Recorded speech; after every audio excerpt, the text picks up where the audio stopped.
Hare Krishna. So reading from the introduction of Bhagavad-gītā, continuing from where we left off last week. So therefore, we are in the introduction here. Therefore, Bhagavad-gītā should be taken up in a spirit of devotion. So basically, Prabhupada was mentioning that Arjuna accepted Krishna as the Supreme Personality of Godhead, and we should also accept Bhagavad-gīta's teachings as Arjuna accepted, and should not churn out our own meanings out of Bhagavad-gītā. So as Krishna is the perfect teacher, so Arjuna is the perfect student.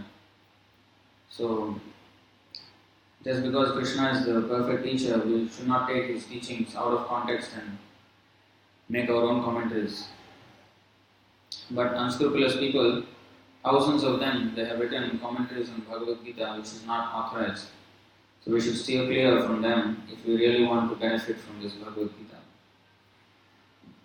So Prabhupada is telling here, therefore Bhagavad-gītā should be taken up in a spirit of devotion. One should not think that he is equal to Krishna, nor should he think that Krishna is an ordinary person or even a very great personality.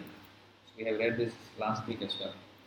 Lord Sri Krishna is the Supreme Personality of Godhead. So according to the statements of Bhagavad-gītā or the statements of Arjuna, the person who is trying to understand the Bhagavad-gītā, we should at least theoretically accept Sri Krishna as the Supreme Personality of Godhead, and with that submissive spirit we can understand the Bhagavad-gītā. Unless one reads the Bhagavad-gītā in a submissive spirit, it is very difficult to understand Bhagavad-gītā because it is a great mystery. Just what is the Bhagavad-gītā? The purpose of Bhagavad-gītā is to deliver mankind from the nations of material existence.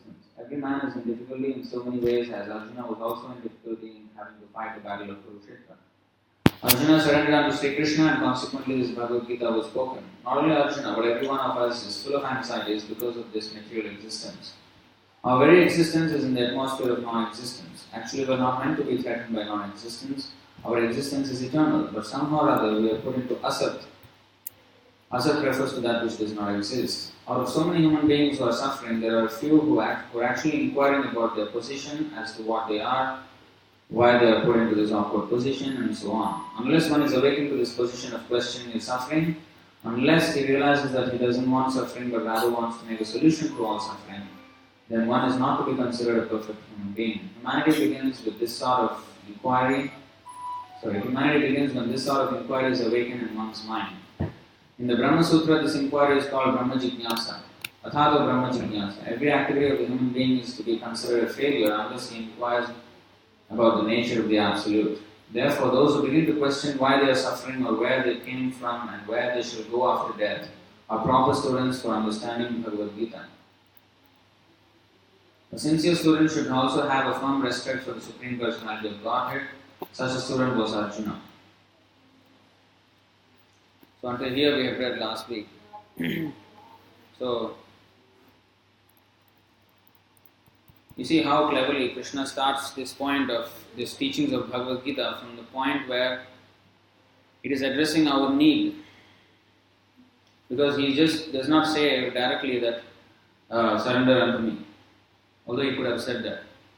Because people will not be interested. Why should I? Because people are selfishly motivated. What can I gain if I surrender? This is how we always think.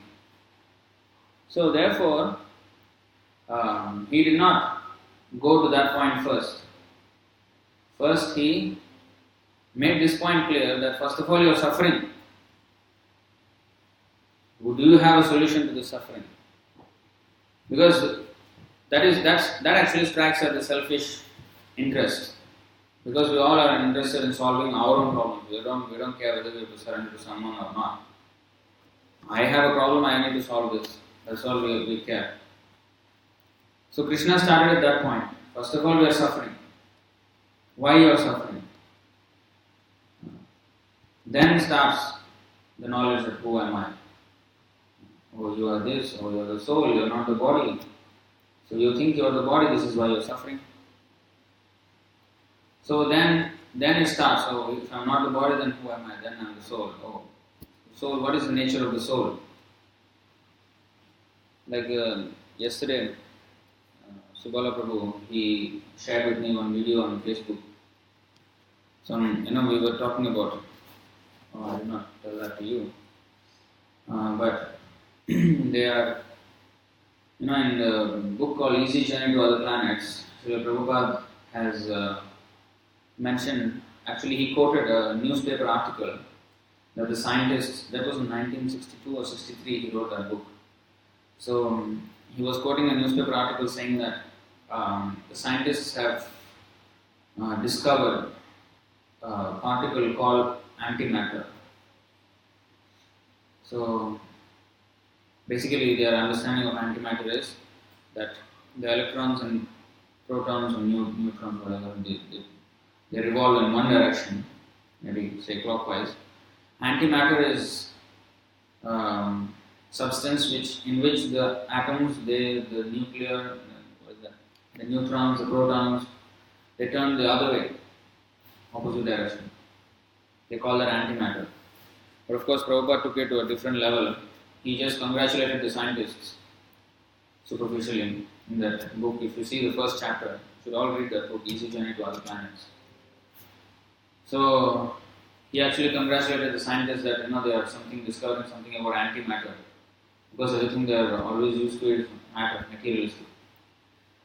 So Prabhupada of course had a different definition. He actually qualified what antimatter is.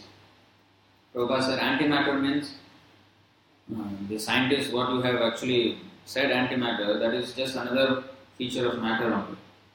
Real antimatter means you should not have anything that matter has. Matter is temporary, antimatter should be eternal. So basically he was referring to the soul, which is antimatter, which is not material, spirit, and the Supreme Soul, Krishna.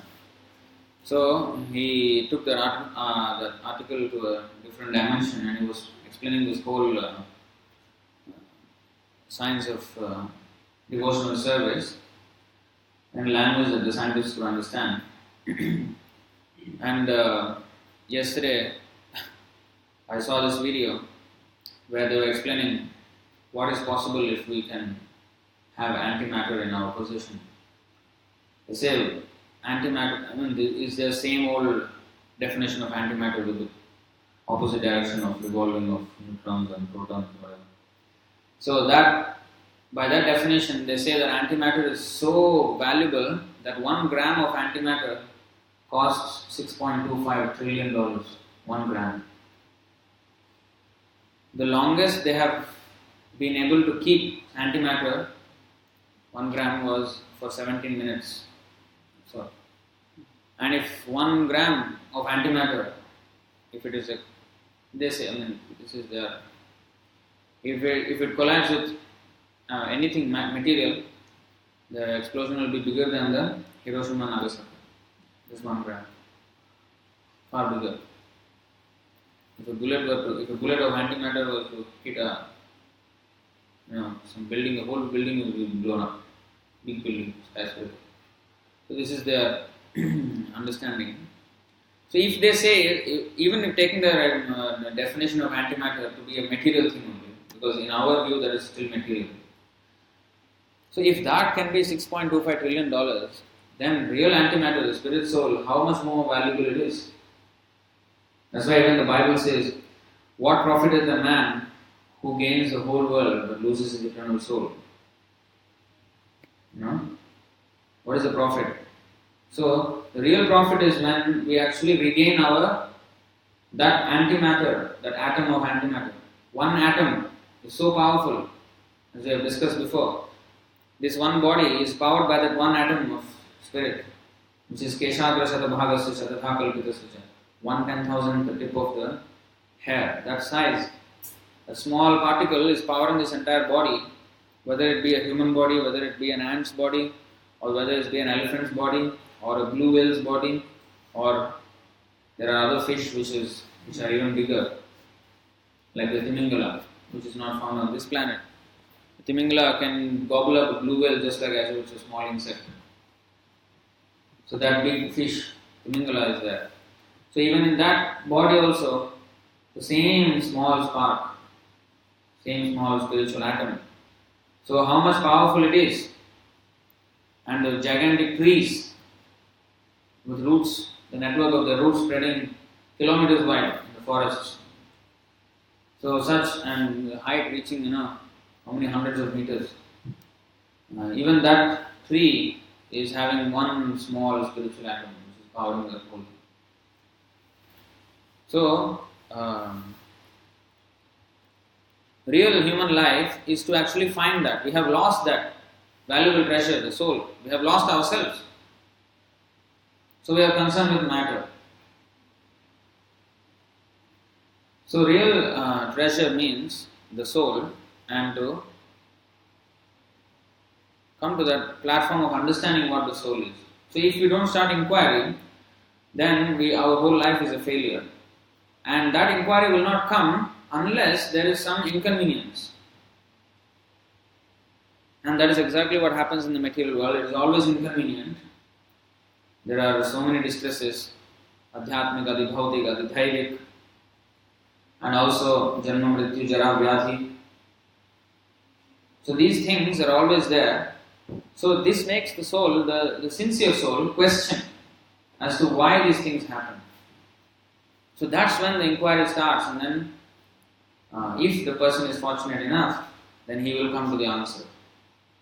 So Krishna is also starting the Bhagavad-gītā at a point where it hits our selfishness. Because from selfishness only we can slowly go to selflessness. Or actually rather, it is not really selflessness, it is supreme selfishness. Devotional service is supreme selfishness. Why? It's explained by Prahlad Maharaj.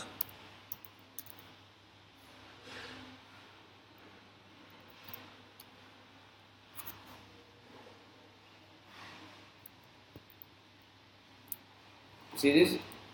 This word, Swarthagati. Swarthagatim. This means self-interest. Na te viduhu. Na means no, not. Te means they. Viduhu means to know. They do not know their real self-interest is Vishnu. Durashayaye bahirarthamanina andha yathangai upaniyamanas tevi shatantriyam urudam nivartha.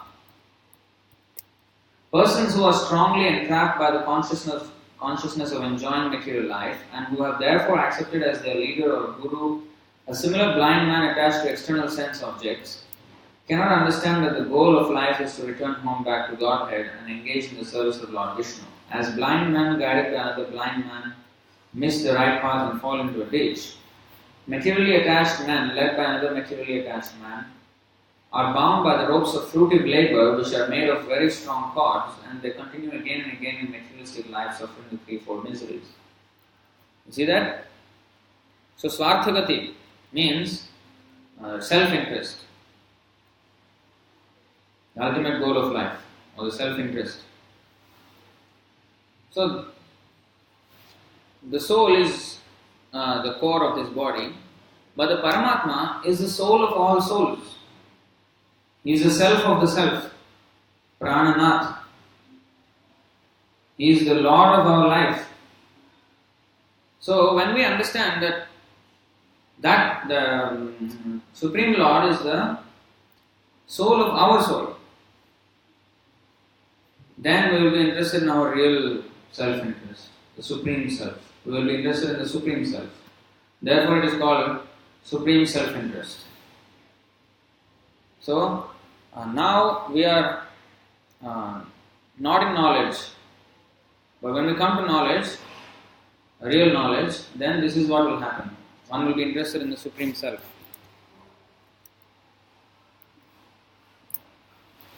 Lord Krishna descends specifically to re-establish the real purpose of life when man forgets their purpose. You may say, now there are so many millions of people who have forgotten their real purpose of life. Why is he not coming? No, he has come. Kali Kale Namarupe Krishna Avatar. In Kali Yuga, Krishna is incarnated in the form of his holy name. So, by chanting Hare Krishna, we can actually associate with Krishna directly. So, he is within our access. Only we have to chant. Especially in Kali Yuga. So, Chaitanya Mahaprabhu also came Prabhupada also came. So there is no dearth of Krishna's attempt to take us back home, back to Godhead. The only dearth is our seriousness.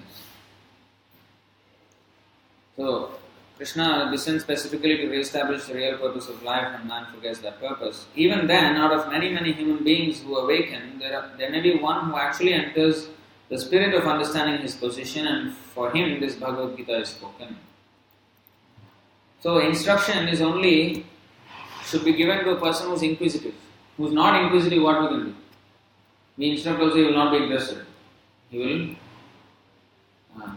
So we may say, why we are preaching in this world where everybody is materialistic? Where did we come from? We came from the jungles, meditating. We are also coming from materialistic world only.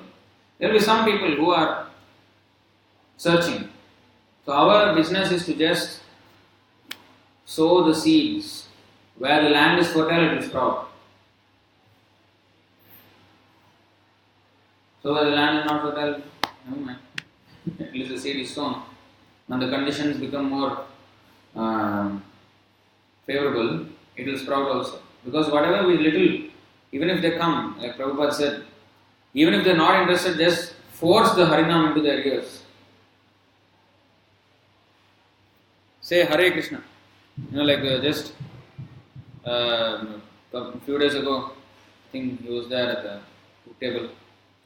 So somebody just came and said, oh, you Hare Krishna people all fake cult.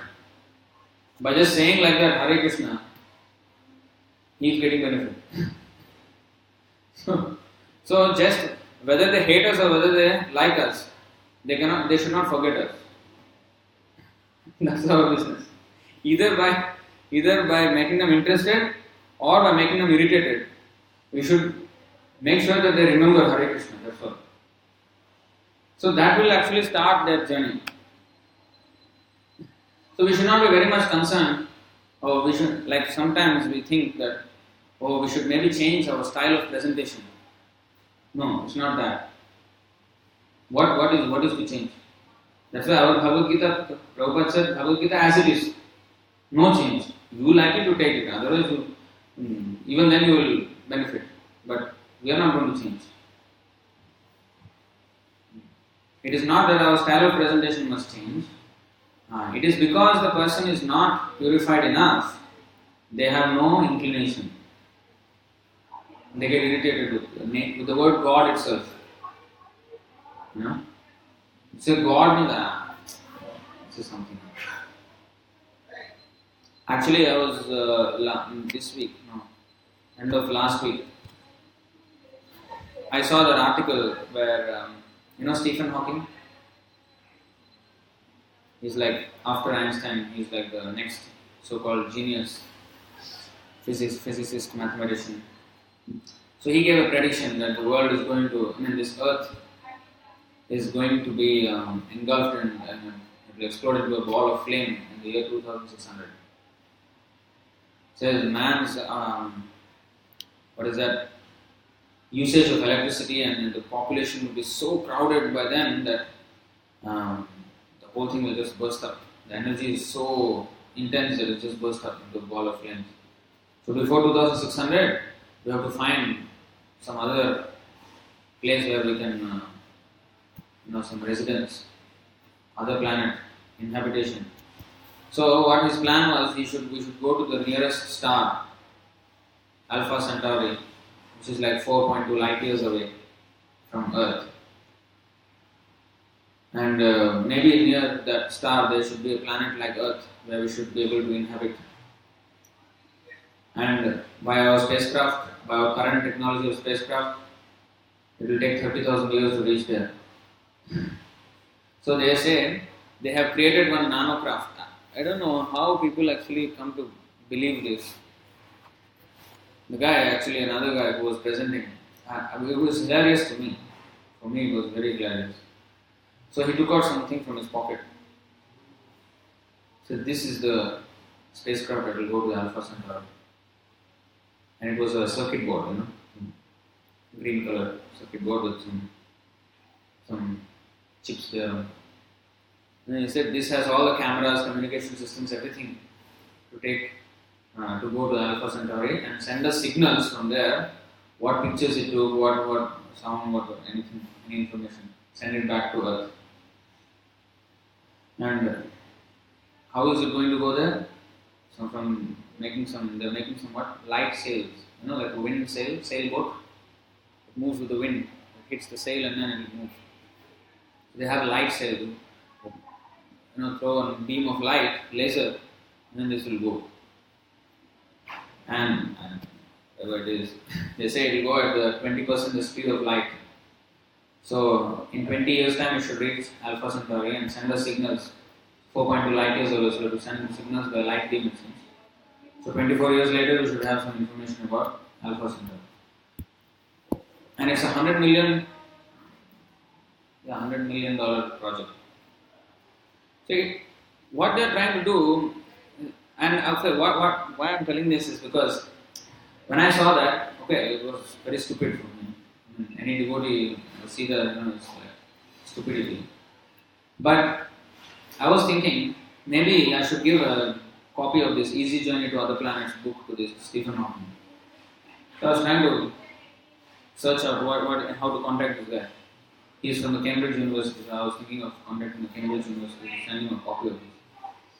And before I send him, let us study what kind of a person he is. Then I went to Wikipedia, read about him. There was one heading religion. What is his views on religion? He said plainly that he is an atheist. Then I thought, it's useless trying to send him this thing. So just rebut him. Write an article, rebut this guy. Let it stay on the internet. So this is the thing. See, they try to defy.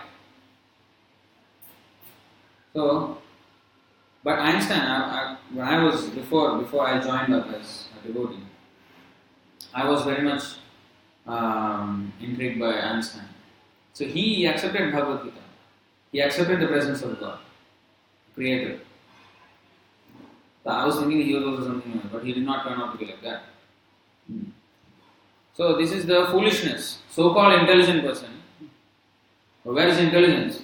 I don't know how people consider him a genius if he says there is no God. It's common sense affair. That also he does not have. No wonder, his karma is like that.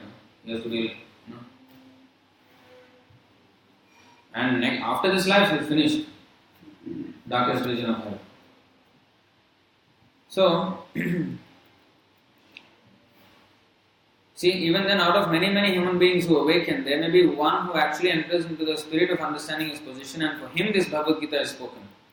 So if I would have given this book to the guy who is not interested, who does not have the spirit of understanding, no use. He will commit more offense. So, but I don't send him. So actually we are all swallowed by the tigress of nations, but the Lord is very merciful upon living entities, especially human beings. To this end, he spoke the Bhagavad-gītā, making his friend Arjuna his student. Being an associate of Lord Krishna, Arjuna was above all ignorance. But Arjuna was put into ignorance on the battlefield of Kurukshetra just to question Lord Krishna about the problems of life, so that the Lord could explain them for the benefit of future generations of human beings and chalk out the plan of life.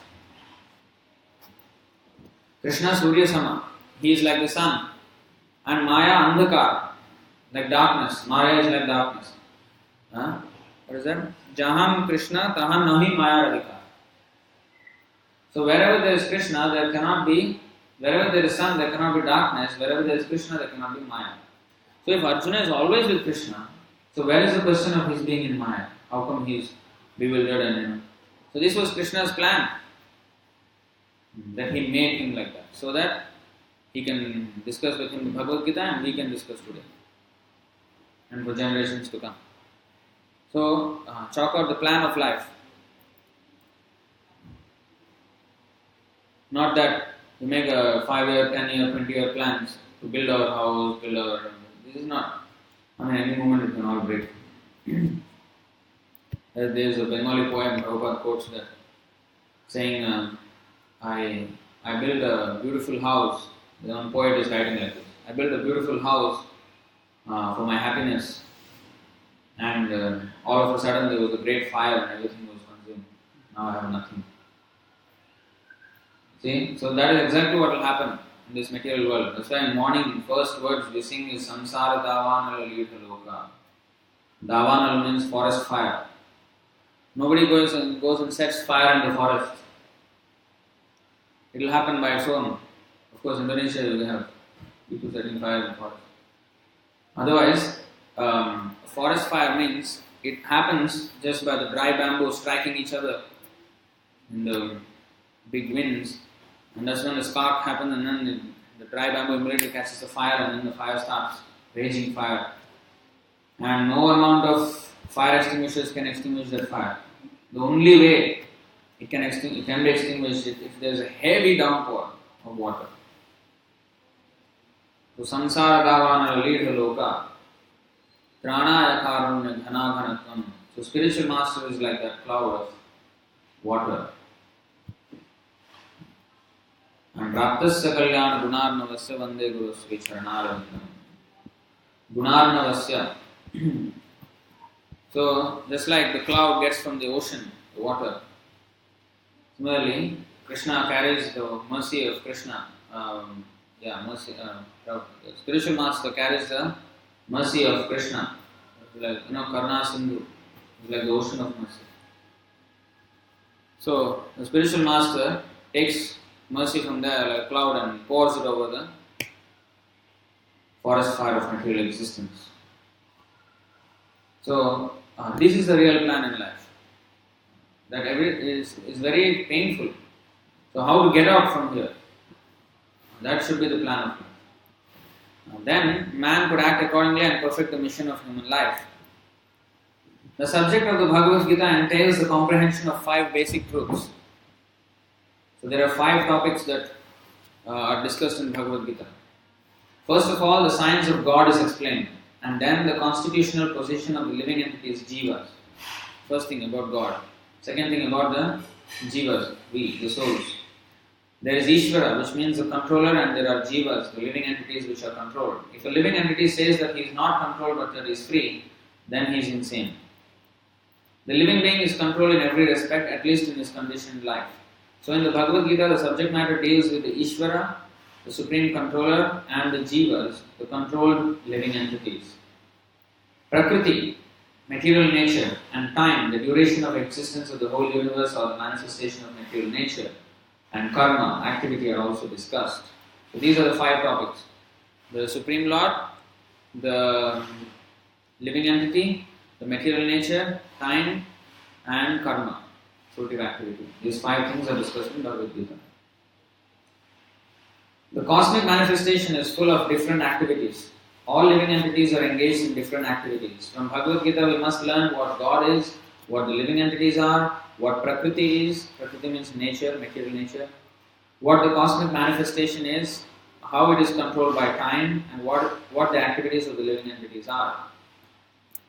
Out of these 5 basic subject matters in Bhagavad-gītā, it is established that the Supreme Godhead of Krishna or Brahman or the Supreme Controller or Paramatma, you may use whatever name you like, is the greatest of all. The living beings are in quality like the Supreme Controller. For instance, the Lord has control over the universal affairs of material nature, as will be explained in the later chapters of Bhagavad-gītā.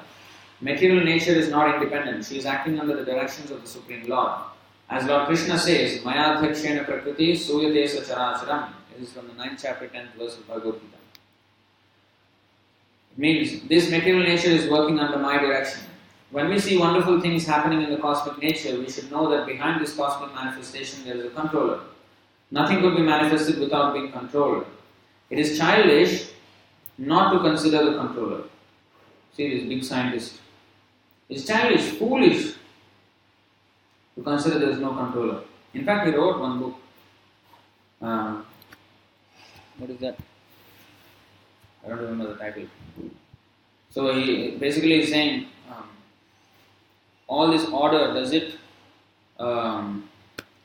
point to a person called God, or is there another alternative explanation? So he says there is an alternative explanation. Foolish person, the most foolish person I have seen. So anyway, For instance, a child may think that an automobile is quite wonderful to be able to run without a horse or an other animal pulling it, but a sane man knows the nature of the automobile's engineering arrangement. He always knows that behind the machinery there is a man, a driver. Similarly, the Supreme Lord is the driver under whose direction everything is working. Now, the jivas or the living entities have been accepted by the Lord, as we will note in the later chapters, as his parts and parcels. There is parts and parcels. A particle of gold is also gold. A drop of water from the ocean is also salty. And similarly, we, the living entities, being part and parcel of the Supreme Controller, Ishvara or Bhagavan, Lord Sri Krishna, have all the qualities of the Supreme Lord in minute quantity because we are minute Ishvaras, subordinate Ishvaras. We are trying to control nature, as presently we are trying to control space or planets, and this tendency to control is there because it is in Krishna.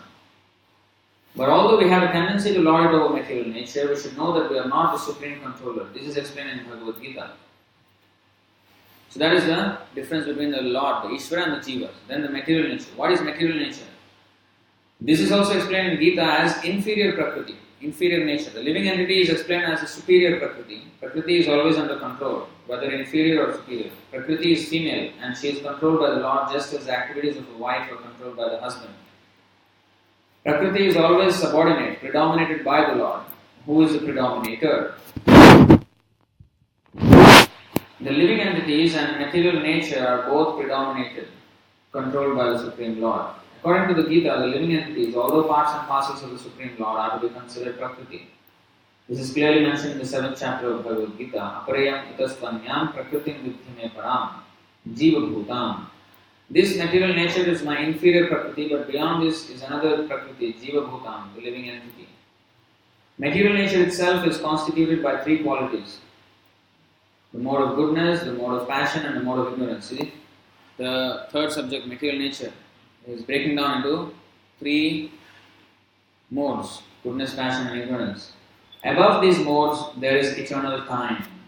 And by a combination of these modes of nature and under the control and purview of eternal time, there are activities which are called karma. These activities are being carried out from time immemorial and we are suffering or enjoying the fruits of our activities. For instance, suppose I am a businessman and I have worked very hard with intelligence and I have amassed a great bank balance. Then I am an enjoyer, but then say I have lost all my money in business, then I am a sufferer. Similarly, in every field of life, we enjoy the results of our work or we suffer the results. This is called karma. So when the ingredients of material nature mix with the ingredient called time, then everything is set in motion. And then the karma, the act. And then the reaction also comes in due course of time. So time is the one which is recording everything that we are doing and then awarding the results as per our activities. So this is karma. Ishvara, the Supreme Lord, Jiva, the living entity, Prakriti, nature, Kala, eternal time, and karma, activity are all explained in the Bhagavad-gītā. Out of these 5, the Lord, the living entities, material nature and time are eternal. The manifestation of Prakriti may be temporary, but it is not false. Now, material nature is said here it is eternal. Why? It is sometimes manifest, sometimes unmanifest, but it is always there. It is always there, in either manifest or unmanifest state.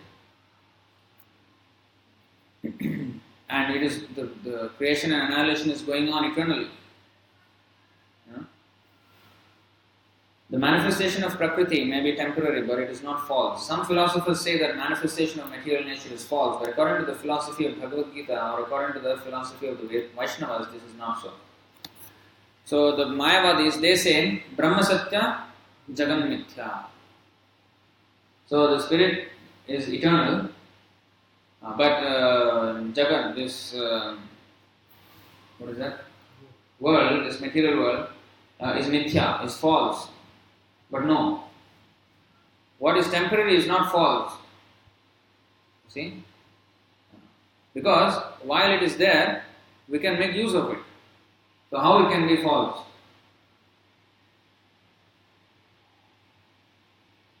Just like, in the Bible it is said, from dust we come and to dust we go. So, although the body was dust and dust again, but in between it is called a body. And in the body there are other organs, heart, liver, kidney, this, that. So, they have specific names. Why? If it is all just dust, why not call it all dust? Why they have specific names? Because of their specific uses. So if it is coming into use in some way or other, it is not false. It is temporary, yes, but it is not false. So the names that we give for anything, for example, this laptop is made of metal, aluminum. Before it became a laptop, it was aluminum. And maybe one day it will be, scrapped and then it will be again aluminum. But now I don't call it aluminum. I say it is a computer. And with this computer there are many things. Now we are going on Facebook Live. Aluminum can go on Facebook Live. So there is some use which is not there if it was in this unmanifest state. So in this manifest state, it has some use. So a Vaishnava does not negate that. If something is useful, and if I don't use it, then it's foolish. In fact, according to philosophy, the Buddhists or the Mayavadis, they are voidists, or they are impersonalists. So for them, Jagan Mithya. They should not. Everything in this world is false. But when I see the Buddhist monks, especially in here, China, Taiwan, when I went, so the monks and the establishments, the temples that they have is very, very grand and opulent. And they have latest technology, they have videos, they have computers, and the monk is carrying also phone, everything, latest phone. Vaishnavas, yes, we accept Yukta Vairagya. Yukta Vairagya means to use everything in Krishna's service. But in their philosophy, that is not there. They have to actually renounce everything. But they themselves use it. Actually, if they are really using it, that's not proper application of their philosophy. Because it is all false. Why are you having something false? See, even they can't stick with that principle because it is a wrong principle. Whenever I say this Buddhist monks or some impersonalists, they have some YouTube channel, and what are you doing? This is mithya. This is false. YouTube channel is a false. Everything is false. Why are you there? So it is not false. There is use. So that's what Prabhupada is saying here. That's why Rupa Goswami says, Anasaktisya Vishayan Yathāgham Upayunjata Nirbandhe Krishna Sambandh Yuktam Vairagyam Uchyate. So devotee means he does not accept anything for himself. Anasaktisya. Asakta means attachment. So he anasakta. He does not have an attachment to anything material. But Nirbandhe Krishna Sambandh Yuktam Vairagyam Uchyate. Yuktam means to be attached. Vairagyam means to be detached. What is Yukta Vairagya? It is a, what is that word for that? Oxymoron. Oxymoron is when two words of opposite meanings are put together. Like deafening silence. Deafening is like too noisy. But when you say deafening and silence, it's like two opposite words. Or completely empty. Complete or empty. When you say completely empty, it still has a meaning. But actually, if you take those words, two words separately, they are two opposite words. So that's called an oxymoron. So the transcendental oxymoron that Rupa Goswami gave us is Yukta Vairagya. Attachment and detachment. So attachment to Krishna, and because everything is related to Krishna, so for his sake, we accept everything. But for our sake, we stay detached. We don't take even a farthing from Krishna's property. That is Yukta Vairagya. So in that sense, the Vaishnava, he fully uses all facilities of material life, but only for Krishna's service. So the manifestation of the world is not accepted as false, it is accepted as real but temporary. It is likened, this is a good example, you see Prabhupada is giving. It is likened unto a cloud which moves across the sky, or the coming of the rainy season which nourishes rains. As soon as the rainy season is over and as soon as the cloud goes away, all the crops which were nourished by the rain dry up. Similarly, this material manifestation takes place at a certain interval, stays for a while and then disappears. Such are the workings of Prakriti. So, a cloud is temporary. It's not all the time in the sky. It's just moving. It's a passing cloud. See? But it is not unreal because it is giving rain. If a cloud is false, then how come it is giving rain? So, a cloud is not false, it is temporary. Such are the workings of Prakriti. But this cycle is working eternally. It's like a cloud is temporary. But rain is not temporary. Because it is happening every now and then it is raining. Either this cloud or another cloud or what. But the principle is eternal. That particular cloud is temporary, yes. But the principle of being a cloud, the cloud being there, it is always there. Therefore, Prakriti is eternal, it is not false. The Lord refers to this as my Prakriti. This material nature is the separated energy of the Supreme Lord, and similarly, the living entities are also the energy of the Supreme Lord, although they are not separated but eternally related. So the Lord, the living entity, material nature and time are all interrelated and are all eternal. However, the other item, karma, is not eternal. This is Krishna's mercy. He is willing to take our karma. Some people think religion means to just counteract whatever sins we have done and do good. That's all they think what religion is. Sometimes they say, all religions are same. That we also say. But what is their understanding of the sameness? So one guy actually came to me and said, I accept actually all religions are same. Yeah, what is the sameness? Yeah, basically they teach you how to do good and not do bad. Say what is good and what is bad. Well, don't harm others. How do you know you are not harming others? Just don't do anything that is harmful to others. So are you eating meat? Yeah. So are you not harming? Even if you are vegetarian, you are still harming. How are you not harming? So how are you doing any good? So they just think they just do something good, that's all. What is that good? Those who have little more information, they think, oh yes, we have karma, so we have done so much sins, now we must counteract all the sins by doing something good. And just continue like this in material life. Doing good and getting those results and like that, just go on and on and on. No, it can be stopped. That is what Krishna is explaining in Bhagavad-gītā. However, the other item, karma, is not eternal. The effects of karma may be very old indeed. We are suffering or enjoying the results of our activities from time immemorial, but we can change the results of our karma or our activity, and this change depends on the perfection of our knowledge. So, fate, destiny, can be changed or not. So here is the answer. It can be changed. Depends on the perfection of our knowledge. As long as we are in ignorance, it is not possible. But if you are in knowledge, yes, then it is possible. Undoubtedly, we do not know what sort of activities we should adopt to gain relief from the actions and reactions of all these activities, but this is also explained in the Bhagavad-gītā.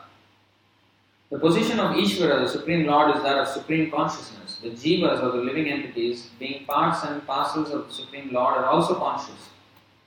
So the Supreme Lord is conscious, we are also conscious. He is conscious of the entire creation and also the spiritual and material worlds, everything. He knows the pains and pleasures of everybody. We only know pains and pleasures of our own body. We are only conscious within a limited sphere of influence. Whereas Krishna's influence is unlimited. There is a difference. But both are conscious. Infinitely conscious and infinitesimally conscious. That's all. Both the living entity and material nature are explained as Prakriti, the energy of the Supreme Lord. But one of the two, the Jiva, is conscious. The other, Prakriti, is not conscious.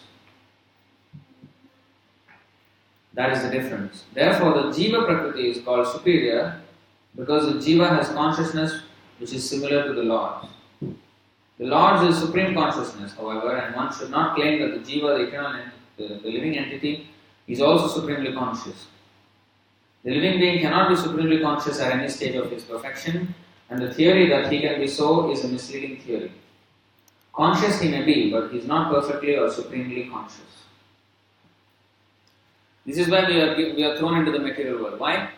In the spiritual world, everybody is actually a devoted servant of Krishna. When we thought that why can't I be equal to Krishna or competitor, we can only control something which is inferior to us. And because in the spiritual world, we and the Lord are there and everything is spiritual there, so everybody is a soul there. And the only other type of soul, every other soul is equal as living entities. Only other type of soul is the Supreme Soul, Krishna. So he is superior to us, we cannot control him, but we want to be the controller. So Krishna has given something to us which is inferior than us, which is the material world. Then we can control. Because we wanted to control. Krishna says, some people say, why Krishna has to create material world? It's a very intelligent move. We wanted to control. Inferior cannot control superior. So the inferior must be given something more inferior so that he can control that. Comparatively, it should be inferior than him himself. Then he can control. So that is his material nature. So then, in that quest or in that attempt to lord it over material nature, he gets puzzled because there are so many others also who want to take share of the same pie. See? There are trillions of living entities who also want to be the controllers. So there is clash. And also the material nature is, although it is inferior, it is completely under the Lord's control. So in that sense, because it is very big and we are very, very small, we can be overpowered by even the thing which is inferior to us. That's why we think we are the material nature. We are, I am this body. What is that? Foolishness. But because Maya is Mama Maya, Krishna is saying Mama Maya, it is my Maya. So I order Maya how to act. So because it is so overwhelming and we are so small, so we can be overpowered by this seemingly inferior energy. The distinction between the Jiva and the Ishvara will be explained in the 13th chapter of Bhagavad-gītā. The Lord is Kshetrajna, conscious, as is the living being, but the living being is conscious of his particular body, whereas the Lord is conscious of all bodies. Because he lives in the heart of every living being, he is conscious of the psychic movements of the particular Jivas. What is happening? Why the offering has not gone?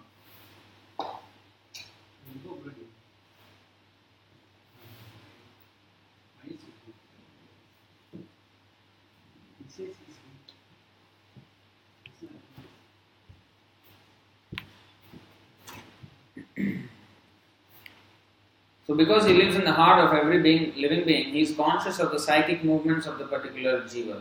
See, he knows what we are thinking, what is in our psychology. Everything he knows. We should not forget this.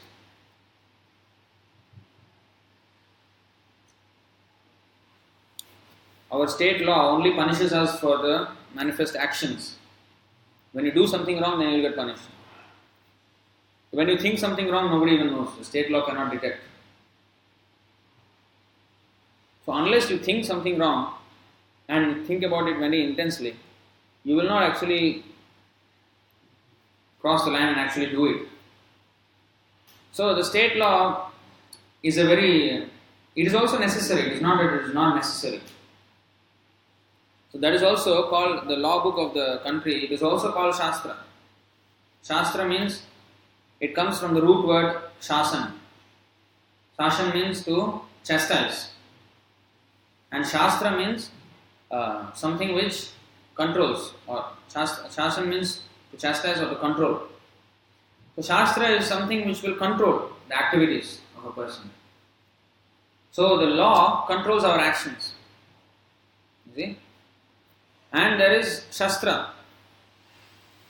For those who, even after having the law book and they still transgress, then there is Shastra, weapons. There is gun, police will open the fire. So this is Shastra. But man-made law, because he is not supremely conscious of every living being, he will not be able to detect the thoughts of another person if they are going wrong, unless it actually manifests into action. So the other Shastra, which is the Vedic scriptures, they actually control the mind. They control the mind. Not just forcefully controlling our action. Don't do this, otherwise we'll get punished. That's all. That's the only fear that is holding many people back from committing sinful crime. If there was no law, you see how many things will go wrong. That means what? That's why Prabhupada said, the enactment of state laws cannot make a thief an honest man. He will remain a thief. He is only not stealing because of the law. Otherwise he would have stolen. So the enactment of state laws are not enough. There should be a higher principle of Shastra that will control the subtle body. Action is only the gross body. The subtle body, intelligence, mind, unless the mind is cleansed, Cheto Darpana Marjanam, we cannot think good and we cannot do good. So that is possible by this Bhagavad-gītā and Srimad Bhagavatam. It is also explained that the Paramatma, the Supreme Personality of Godhead, is living in everyone's heart as Ishvara, as the controller, and that he is giving directions for the living entity to act as he desires. See? The living entity forgets what to do. First of all, he makes a determination to act in a certain way, and then he is entangled in the actions and reactions of his own karma. After giving up one type of body, he enters into another type of body as we take off and put on clothes. As the soul thus migrates, he suffers the actions and reactions of its past activities. These activities can be changed when the living being is in the mode of goodness, insanity, and understands what sort of activities he should adopt.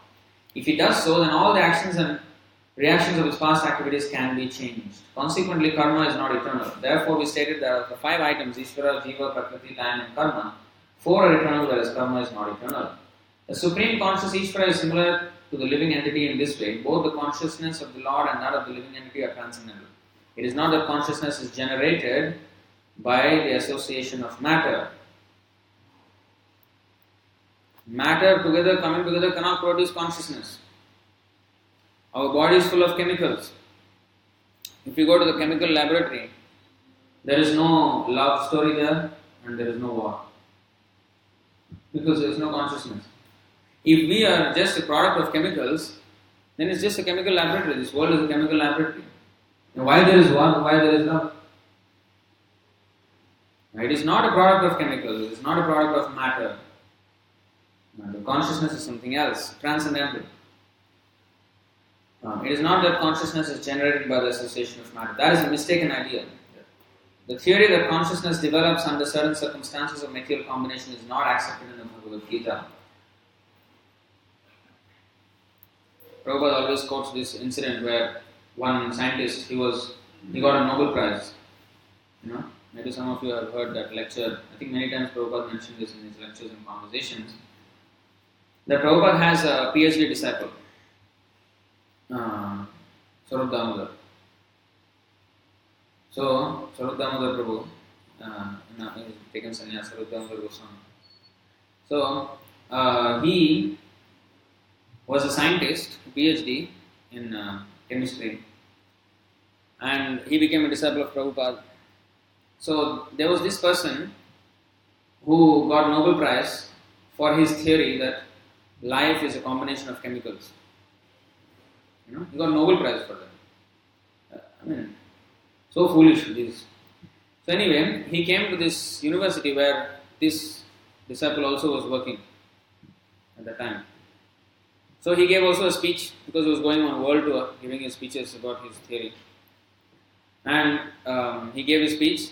Then this man, Prabhupada's disciple, he can ask a question. Yes, you said life is coming out of chemicals, product of chemicals. Yes, most certainly. So, I will give you all those chemicals. Can you produce life? That I cannot say. And he got Nobel Prize.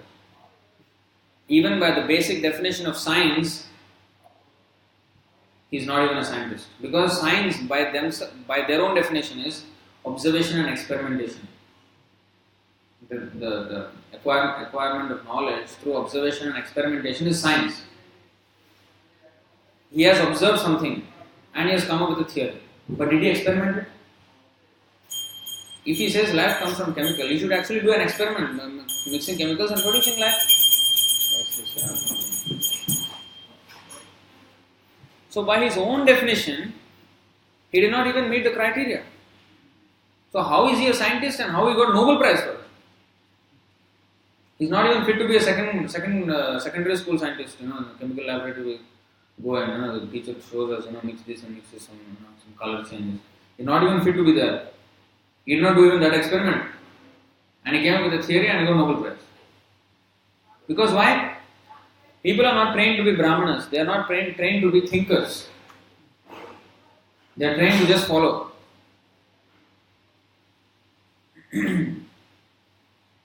All Shudra education. That's why nobody questions. Darwin also came up with theory, man came from monkey. Where is the incident where one monkey gave birth to a man? Where is that? And if monkey has adapted itself to man, why the monkey is still existing? He cannot answer actually. Of course, Prabhupada made a joke out of it. He said, because three animals, the souls in those animals, next life they will get human body. One is the what is that? Cow.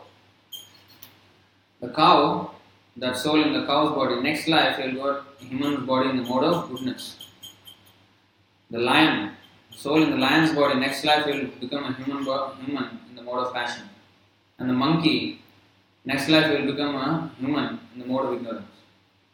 So Prabhupada said, maybe Darwin came from monkey because his theory comes from the mode of ignorance. He must have definitely come from monkey. But we cannot make this statement, giving a blanket statement that everybody comes from monkey.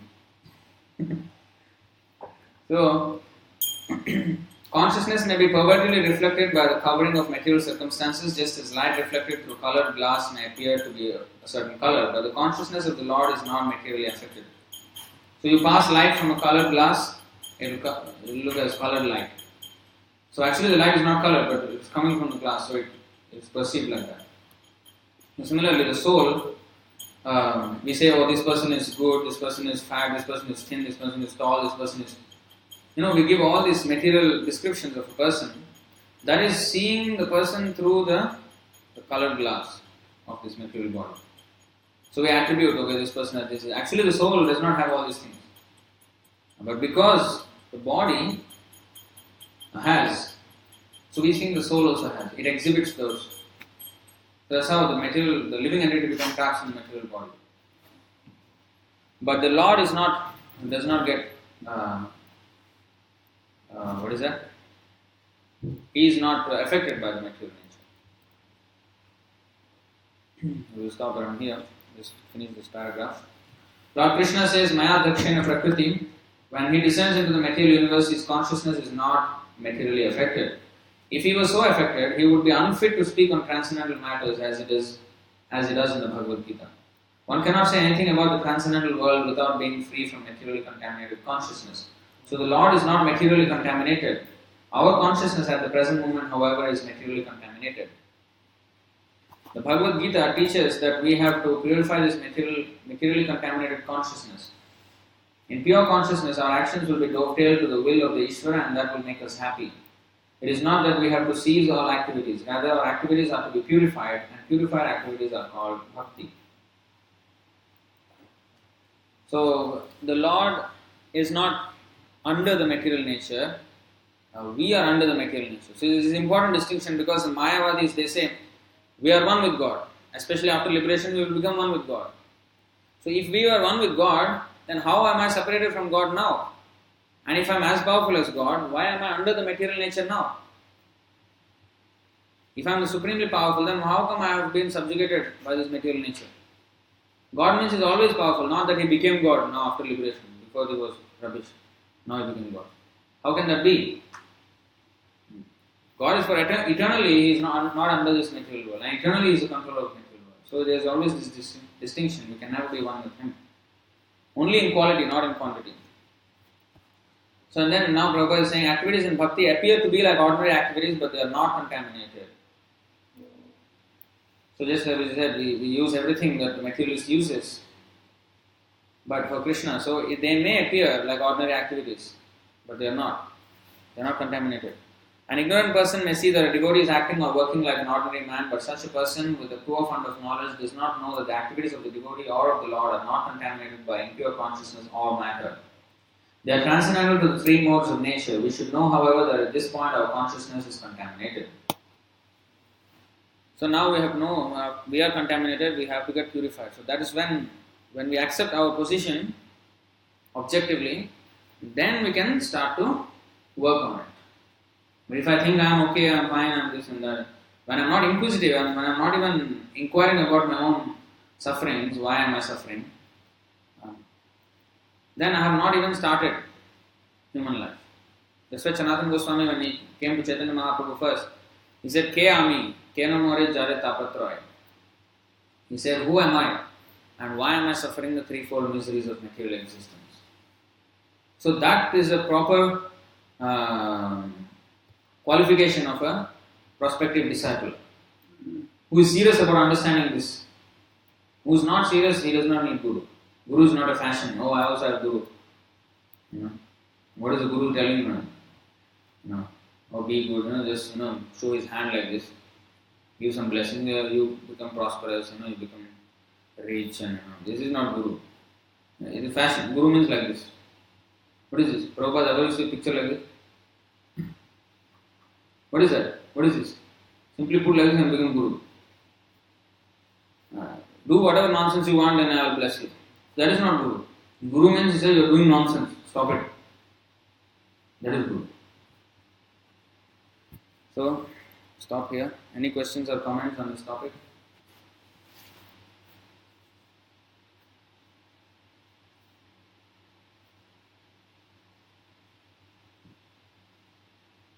If nothing, we'll stop here. Bhagavad-gītā ki.